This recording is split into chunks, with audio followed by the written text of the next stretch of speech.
anaweza, anaweza, anaweza Jehova, anaweza. Ile sura ya 10 mstari wa 38, kitabu cha Matendo ya Mitume sura ya 10 mstari wa 38, neno la Mungu linasema habari za Yesu wa Nazareti, jinsi Mungu alivyomtia mafuta kwa Roho Mtakatifu na nguvu, naye akazunguka huko na huko akitenda kazi njema, kuponya wote walioonewa na ibilisi. Sema walioonewa na ibilisi. Walionewa na ibilisi, kwa maana Mungu alikuwa pamoja naye. Bwana Yesu asifiwe sana. Bwana Yesu asifiwe sana. Unaposikia tunahubiri injili ya kwamba bado Mungu anaendelea kutenda kazi ya ule upendo uliokuwa nao juu ya maisha ya mwanadamu, anafanya msako kwa wale ambao wameonewa na ibilisi kwenye maisha yao. Tunajua kuna watu ambao wamechezewa lafu na shetani kwenye maisha yao, wanakuwa na bidii kwenye kazi lakini hawaoni matokeo, wanatunza sana afya zao lakini hawaoni matokeo, kwa sababu ibilisi ameonea kwenye maisha yao, kwa sababu hawajatambua ambavyo Mungu amechilia neema ya upendo kwenye maisha yao. Bwana Yesu asifiwe. Nasema sivyo, Mungu wa mbinguni wiki hii tutafanya msako kwa kila mmoja ambaye ameonewa na adui shetani kwenye maisha yake. Tunakataa uonevu kwenye maisha yetu. Tunakataa uonevu kwa ajili ya watu wa Manyeta Nganana. Hakuna ambaye hatabaki kwenye shimo, hakuna ambaye hatabaki kwenye pango, kwa sababu mpango wa Mungu ni kwamba kuwakomboa wale wote ambao wameonewa na nguvu za giza kwenye maisha yao. Bwana Yesu asifiwe. Haleluya. Anachokifanya adui akiona wewe utambui neema ya Mungu kwenye maisha yako, utaonewa tu. Utaonewa tu. Hata kukandamiza anavyotaka yeye, hata kubuluza anavyotaka yeye, kwa sababu haujatambua neema ya Mungu bado kwenye maisha yako. Chochote ambacho hujakitambua kwenye maisha yako hakina thamani. Usipoutambua upendo wa Mungu kwenye maisha yako, hautaona matokeo baraka kwenye maisha yako. Hautatambua msaada wa Mungu kwenye maisha yako. Hautatambua neema ya Mungu ilivyokuwa kuu kwenye maisha yako. Lakini unaposikiliza injili kama hivi tunavyohubiri, tunayafungua masikio yako upate kutambua na kuelewa mapenzi ya Mungu juu ya maisha yako, upate kuzielewa haki zako Baba yako wa mbinguni amekusudia kwenye maisha yako, ya kwamba upaswi kuwa na magonjwa, ya kwamba upaswi kufa kabla ya wakati wako, ya kwamba upaswi kuishi maisha ya sala. Jina la Bwana libarikiwe. Haleluya. Haleluya.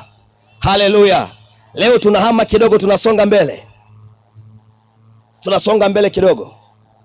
Kutambua mipango ya adui kwenye maisha yako. Kutambua hila mipango ya adui kwenye maisha yako. Siku zote adui ambaye anafuatilia na kutesa maisha yako, usipoelewa mbinu zake, usipoelewa mpango wake, bado utaendelea kuwa mtumwa kwake. Kile kitabu cha Yohana ile sura ya 10 na mstari wa 10. Kitabu cha Yohana sura ya 10 na mstari wa 10. Neno la Mungu linasema hivi: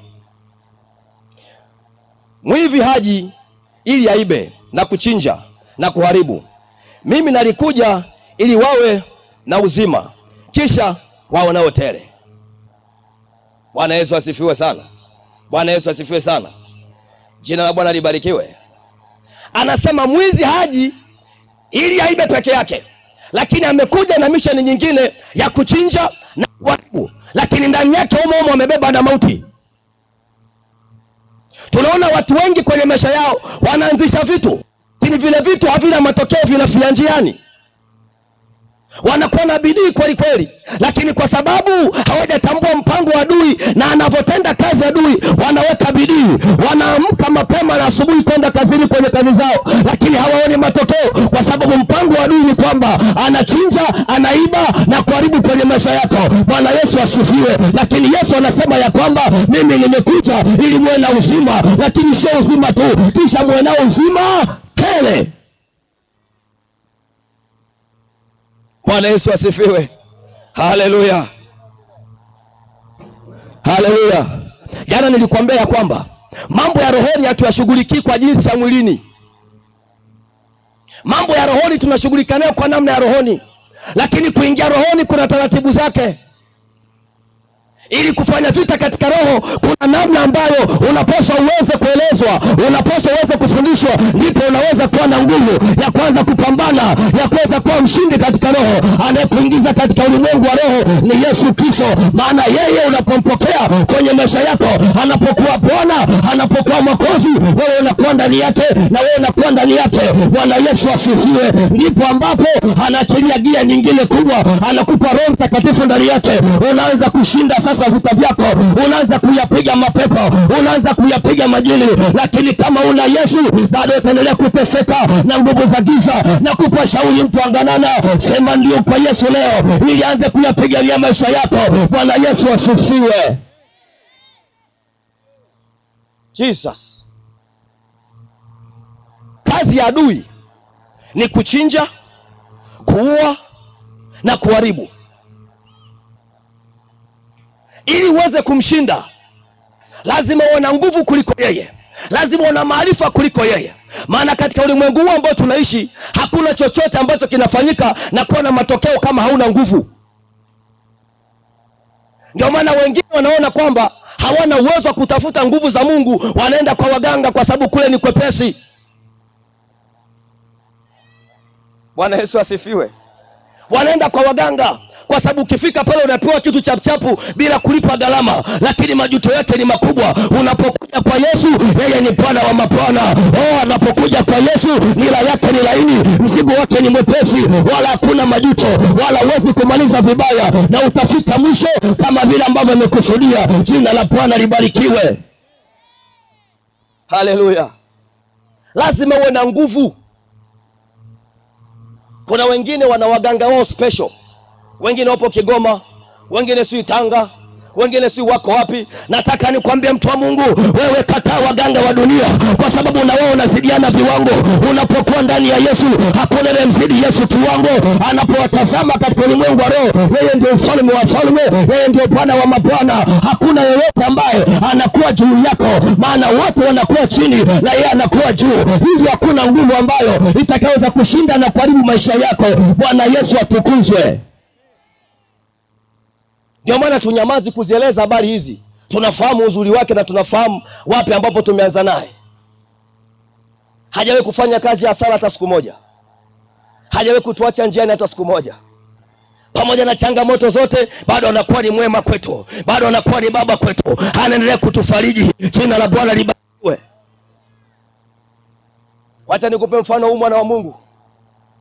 Kule nyumbani kwetu sisi, kuna waganga ambao walikuwa na majina makubwa.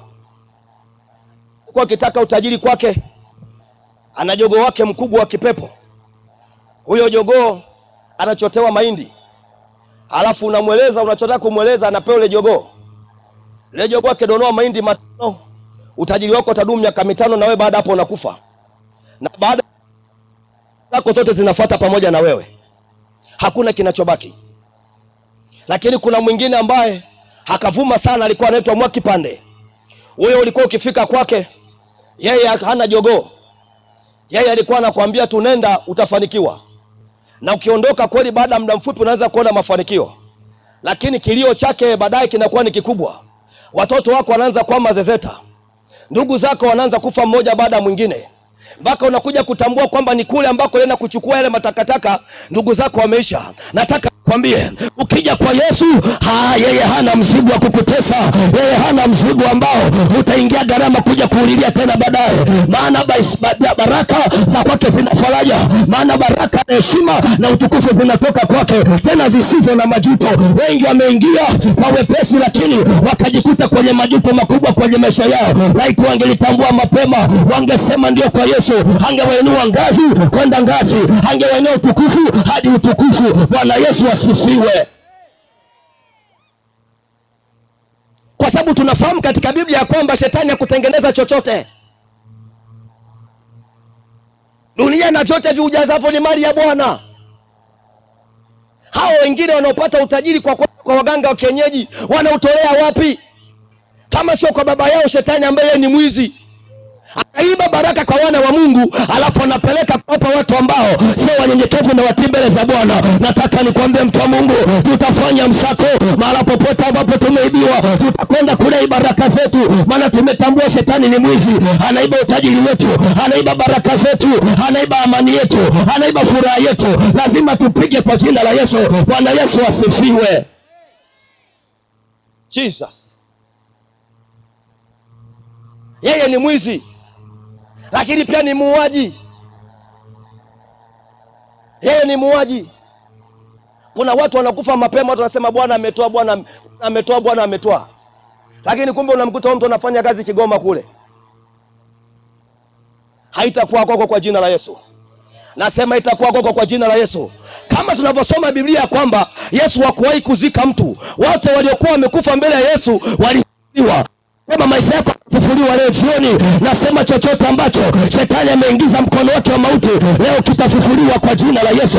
Nasema kitafufuliwa. Kwa Yesu hakuna kuzikana, kwa Yesu hakuna mauti, kwa Yesu hakuna mateso, kwa Yesu hakuna magonjwa. Tutafufua kila ambacho kimekufa, tutakirudisha tena hai. Hakuna kuzika watoto, hakuna kuzika vijana, hakuna kuzika watu ambao hawajakusudiwa kufa kwa mpango wa Mungu. Kwa jina la Yesu nasema umri wako utakamilika kwa jina la Yesu. Tumezitambua hila za shetani kutuua mapema kabla la Mungu.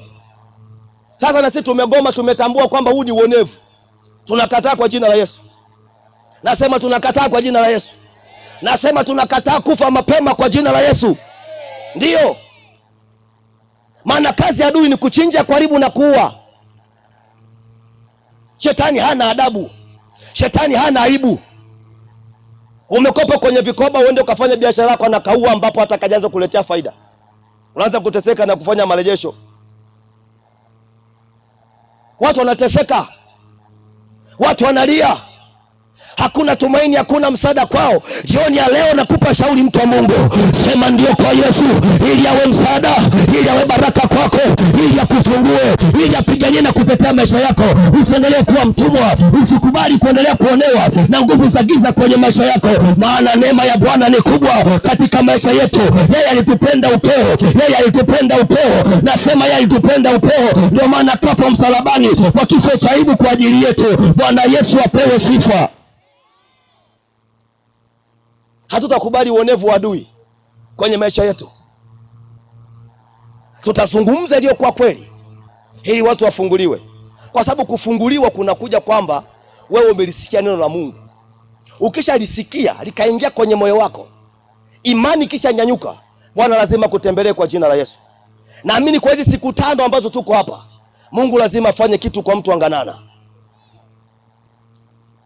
Kuna watu ambao ule mkutano uliopita walikuwa na shuhuda, kwa sababu ya ratiba yetu kutusonga sasa tumeshindwa kuwapa nafasi kwa sababu ya muda, lakini kesho tutawapa nafasi watu kushuhudia matendo makubwa ambayo Mungu ametenda kwao. Kwa wewe ambao una ushuhuda usinyamaze nao. Zungumza ili watu wengine wabarikiwe pia. Bwana Yesu asifiwe. Zungumza ili watu wengine pia viwango vyao vya imani viongezeke. Hatuwezi kukubali,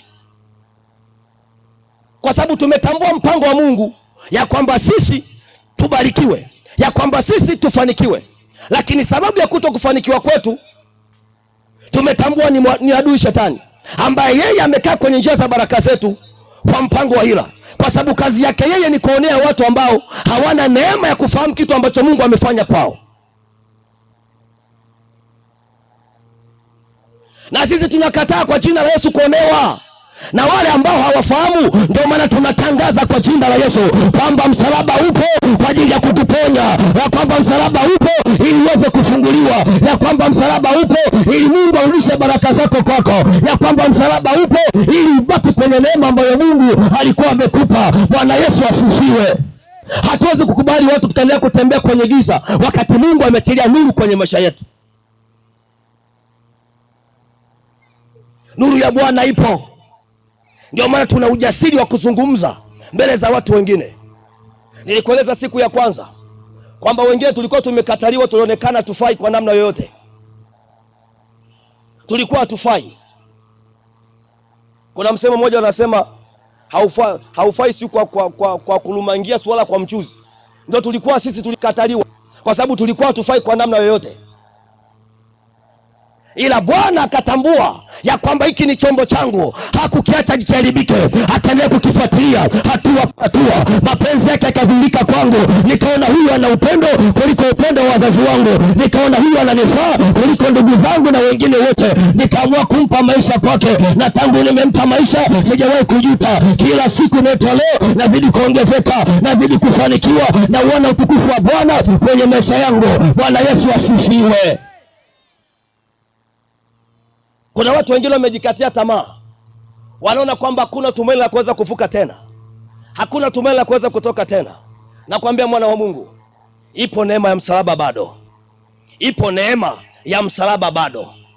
Nisikilize, nakwambia ipo neema ya msalaba bado kwenye maisha yako. Bwana ana mpango na wewe. Bwana ana kusudi na wewe. Usijidhalau na kujiona duni sana. Usijidhalau na kuona kwamba hakuna kitu ambacho kitafanyika kwenye maisha yako. Bwana ana mpango na wewe. Pamoja na miguu yako imepinda, pamoja na kujikatia tamaa, lakini ndani yako Bwana akikutazama anaona ni shujaa mkubwa. Anaona kuna kitu kikubwa ndani yako. Bwana Yesu asifiwe. Hakuna kukata tamaa. Usijinyonge.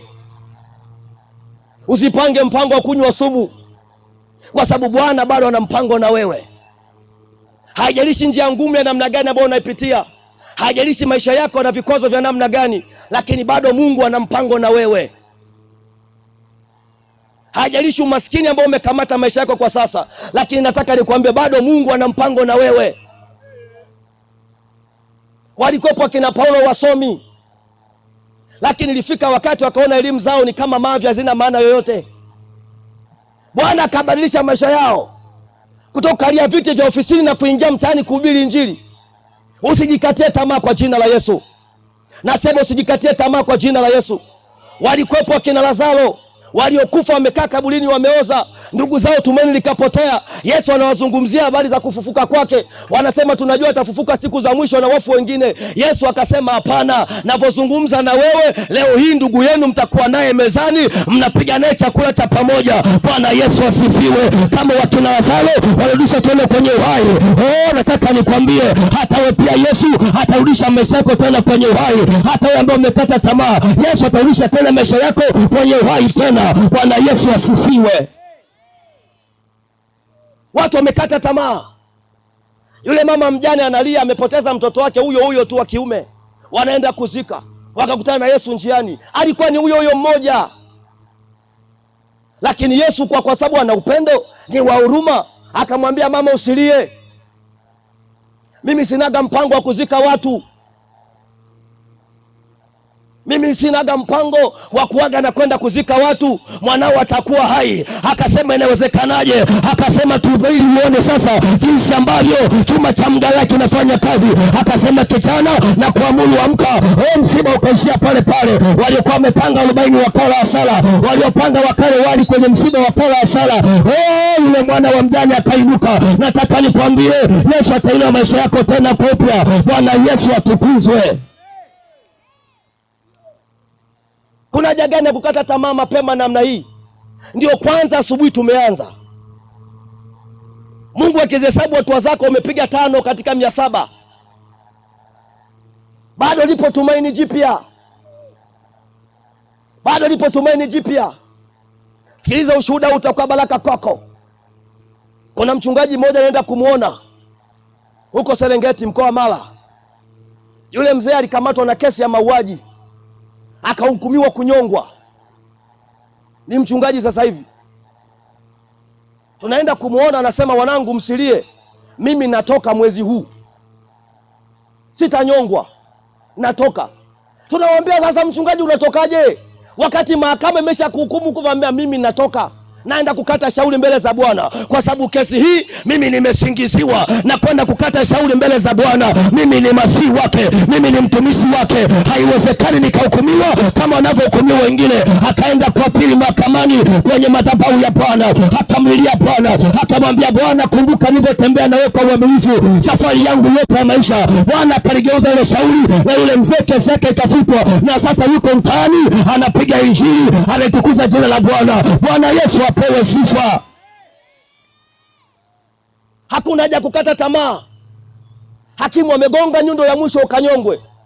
Lakini ipo koti nyingine ambayo itasimama kukutetea, ambayo ni koti ya msalaba. Nasema ipo koti ambayo itasimama kukutetea, ni koti ya msalaba, ambapo huko hakunaga kuzika, ambako huko hakunaga kukata tamaa, ambako huko hakunaga kuishia njiani.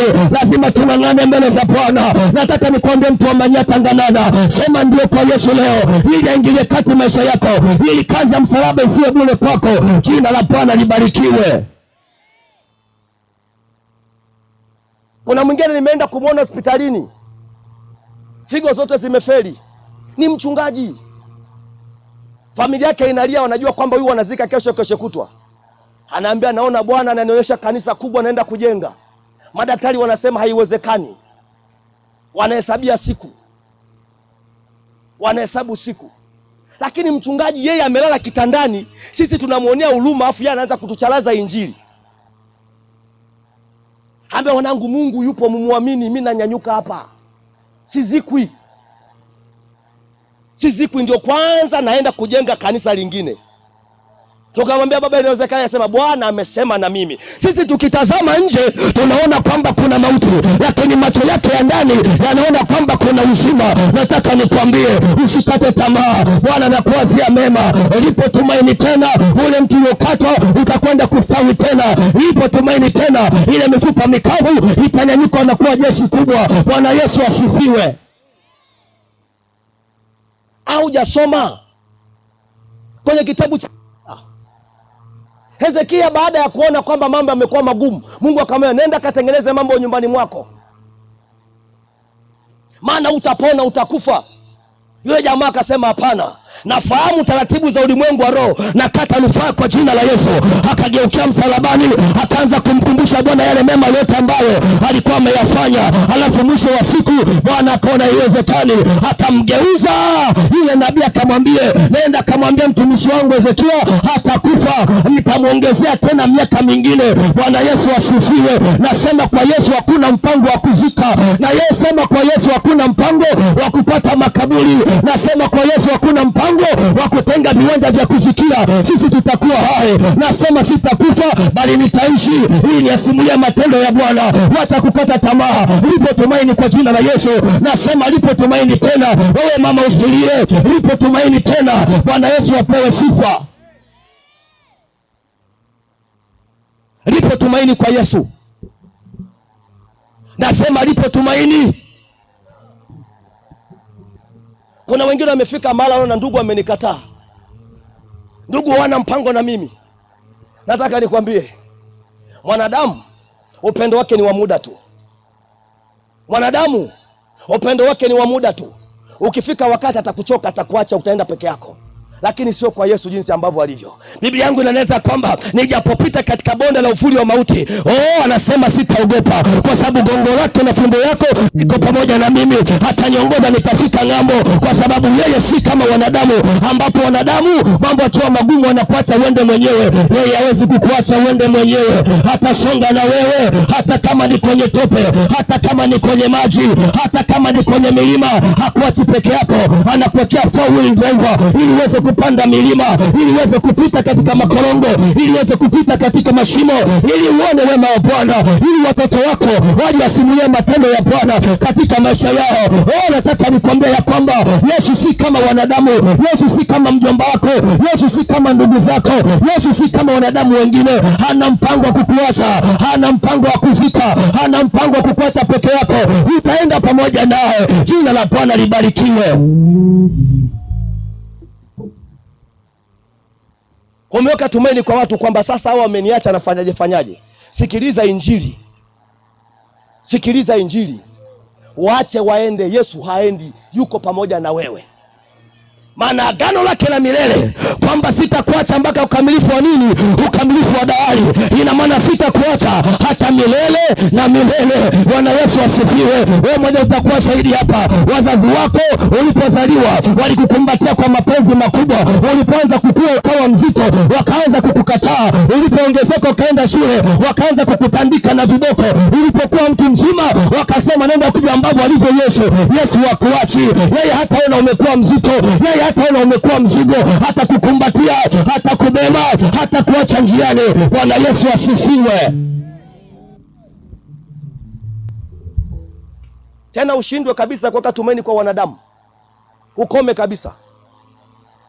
Maana Biblia inasema amelaaniwa amtegemea mwanadamu, na kwenye moyo wake amemwacha Mungu. Unang'ang'ana, mimi mjomba ananipenda sana. Yaani mimi mjomba ana expire date. Hata kufa unabaki na nani? Ng'ang'ana, nataka nikwambie mtu wa Mungu, ng'ang'ana na Yesu ambaye yeye ni mfalme wa uzima. Yeye hana kufa, yeye hana mwisho, yeye ni Alfa na Omega, yani mwanzo na mwisho. Akianza na wewe atamaliza na wewe, na tena akimaliza nawe hapa duniani anakupa extra ufalme wa mbinguni milele na milele. Bwana Yesu asifiwe. Jesus. Kama wanaenda sema nendeni, tena wape na mkono wa bye bye. Wape na mkono wa bye bye.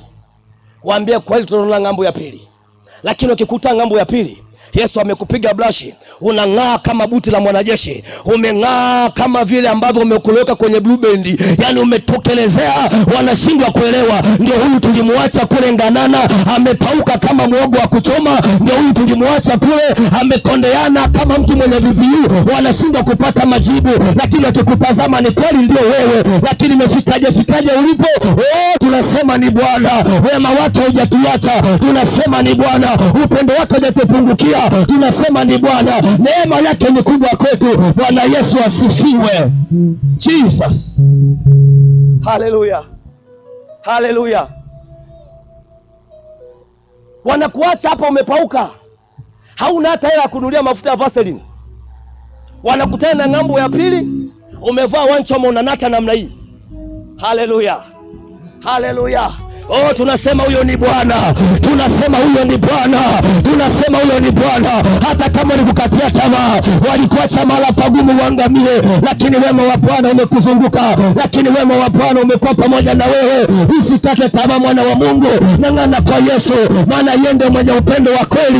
Ng'ang'ana kwa Yesu, maana yeye ndiye aliyekufinyanga, anakujua kabla ya kuumbwa kwa misingi ya ulimwengu. Ng'ang'ana kwa Yesu, usitoke. Kama wanaenda, waache waende, lakini baki na Yesu. Nataka nikupe shauri, mtu wa Nganana, nasema ng'ang'ana na Yesu, ng'ang'ana na neema ya msalaba. Bwana Yesu asifiwe. Jesus. Wanadamu ndivyo tulivyo. Tutofurahia kivuli cha mchana, jua bado lijawa kali. Ikipinduka upande wa pili kianza kupiga, tasikia sasa na we bwana, na we jiongeze. Uhitaji milioni afu unapewa 10,000 ujiongeze. Unatobolea wapi? Unatobolea wapi? Bwana Yesu asifiwe. Bwana Yesu asifiwe. Lakini nataka nikwambie mwana wa Mungu, ng'ang'ana kwa Yesu. Yesu hata kama itakuwa jua la saa 8, la saa 9, la saa 10, yuko pamoja na wewe. Ukisoma Biblia vizuri kwenye kitabu cha Mwanzo, anasema dunia ilikuwa giza na tena utupu, lakini Roho wa Mungu akayatamia maji, akayatamia juu ya maji pamoja na giza lake, akawa pale juu. Angesema mimi ni Mungu na kaja kwenye giza, lakini kwa sababu upendo wake ulikuwa unaifunika na kuyatamia dunia, kwa sababu yeye ni pendo. Akija kwako, upendo wake ukatiki, sio upendo wa wanadamu. Tunapendana wakati wa raha, wakati wa shida tunatengana. Yesu hayupo hivyo, yeye ni pendo. Akisema pendo anamaanisha kweli upendo, maana Biblia yangu inaeleza ya kwamba yeye alitupenda upeo, aliwapenda wanadamu upeo, mpaka wakati wa kuondoka umefika, anasema naondokaje? Nimewapenda wanadamu upeo. Bwana Yesu asifiwe. Hujamjua Yesu vizuri wewe. Yeye ni pendo, na upendo wake inamaanisha huo mpango uliokuwa nao kukata tamaa gaili, kwamba sasa hivi wamegoma kunisaidia na mimi na wakatia line. Watakukatia kweli kweli, maana wao wana upendo wa muda. Haleluya. Haleluya. Haleluya. Ng'ang'ana na Yesu, maana yeye ana upendo wa kweli, na upendo wake sio wa msimu. Ikinyesha mvua yuko pamoja na wewe, likiwaka jua yuko pamoja na wewe, ukipita nyakati ngumu yuko pamoja na wewe. tumaini lako liweke kwa Yesu. Simama kwa miguu yako mahali ulipo. Yesu, nakuhitaji vivyo kila saa, niwezeshe Mwokozi, nakujia.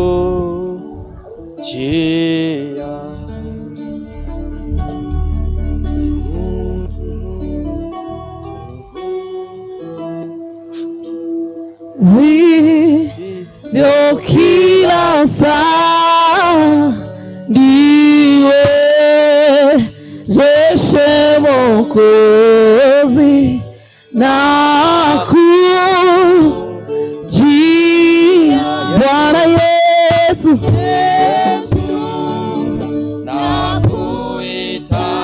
nakuhitaji vivyo kila saa,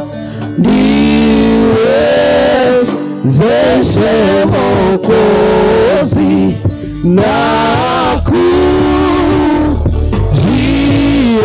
Bwana Yesu, Bwana Yesu, nakuhitaji vivyo kila saa, niwezeshe Mwokozi, nakujia. Bwana Yesu, nakuhitaji, peke yangu siwezi, vivyo kila saa. Niwezeshe Bwana, niwezeshe Bwana, nakujia, nakujia. Bwana Yesu, nakuhitaji vivyo kila saa.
Pote ulipo ambao unamtaka huyu Yesu aingie kwenye maisha yako, ili watu mkono wako usiogope. Sasa wale ambao wameinua mikono yao, watumishi wa Mungu wasaidieni kuwasogeza hapa ili tuongoze sala muhimu, tuwapatishe na huyu Yesu tena, ili waanze maisha mapya tena kwa Yesu. Hebu mshangilie Bwana Yesu wakati wanakuja. Haleluya, haleluya.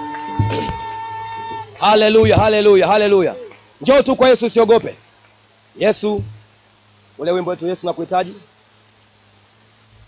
Yesu, endelea kuja, tusiogope. Endelea nakuhitaji vivyo kila saa, niwezeshe Mwokozi, nakujia. Bwana Yesu, endelea kuja. Yesu, nakuhitaji. Njoo tu, usiogope. Hili neema kila saa, niwezeshe Mwokozi,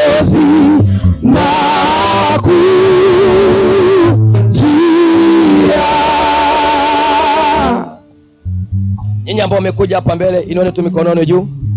Inua mikono juu. Inueni tu mikono juu ambao mmekuja hapa mbele. Inua tu mikono juu.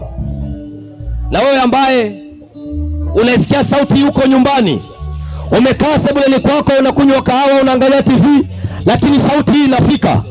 Fuatana na mimi katika sala hii, na huyu Yesu ambaye namhubiri hapa hataingia ndani ya maisha yako, na wewe utakuwa mwana wake, na yeye atakuwa Bwana na Mwokozi wa maisha yako.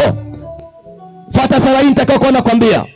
Sema, Bwana Yesu, ninaomba unisamehe kila dhambi ambayo nimeifanya kwenye maisha yangu, kwa kujua au kwa kutokujua. Bwana Yesu, unisamehe. Unisamehe dhambi zangu zote. Bwana Yesu, ninaamini ya kwamba ulikufa msalabani, lakini ukafufuka na unaishi.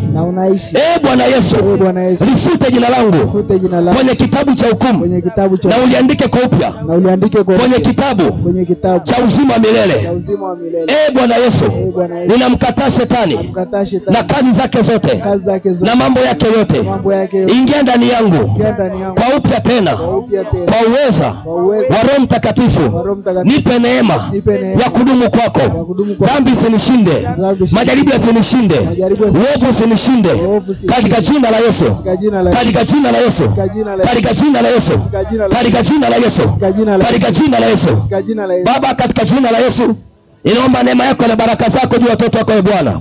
Kila nguvu za giza na kila mamlaka za kuzimu ambazo zinatenda kazi kwa siri kwenye maisha yao, shetani huna mamlaka tena ya kushikilia na kumiliki maisha yao. Ninaamuru kwa jina la Yesu, kila nguvu za giza na kila mamlaka za kipepo ambazo zimeshikilia maisha yao, kila nguvu za giza na kila mamlaka za kipepo ambazo zimeshikilia maisha yao, fire cha kwa jina la Yesu, fire cha kwa jina la Yesu, fire cha maisha yao, fire cha maisha yao, fire cha maisha yao, fire cha maisha yao, fire cha maisha yao, fire cha maisha yao. Nguvu za ulevi, madhabahu za kuzimu, madhabahu za kichawi, madhabahu za kipepo uliokamata mifumo ya akili, mifumo ya afya, uliokamata mifumo ya afya yao, fire cha maisha yao, fire cha maisha yao, kwa damu ya mwana kondoo, kwa damu ya mwana kondoo inakunyang'anya sasa utawala kwenye maisha ya watu.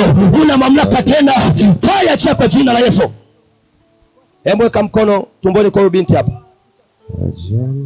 Kwa jina la Yesu Kristo, kila madhabahu ya kipepo kwenye ile tumbo, hiyo madhabahu ya kichawi mlioko kwenye tumbo, mnamzalisha watoto wa kipepo, mnamzalisha watoto wa kipepo, mnamzalisha watoto wa kipepo, fire cha maisha yake, fire cha maisha yake, fire cha maisha yake, kwa damu ya mwana kondoo, kwa jina la Yesu, kwa jina la Yesu. Nguvu za giza ambazo mmekaa kwenye tumbo lake, mmekaa kwenye tumbo lake, kwa jina la Yesu, fire cha maisha yake, ndio fire cha maisha yake, kwa damu ya mwana kondoo, kwa damu ya mwana kondoo.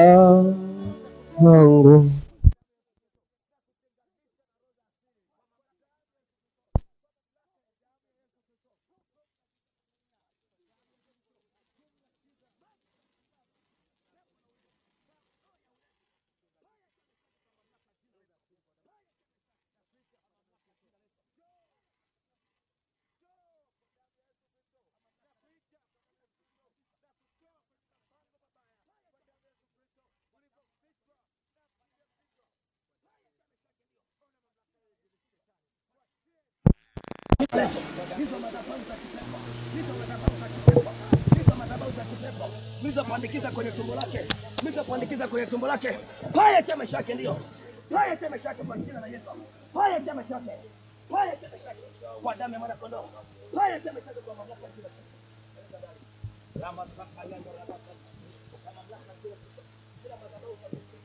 Yes.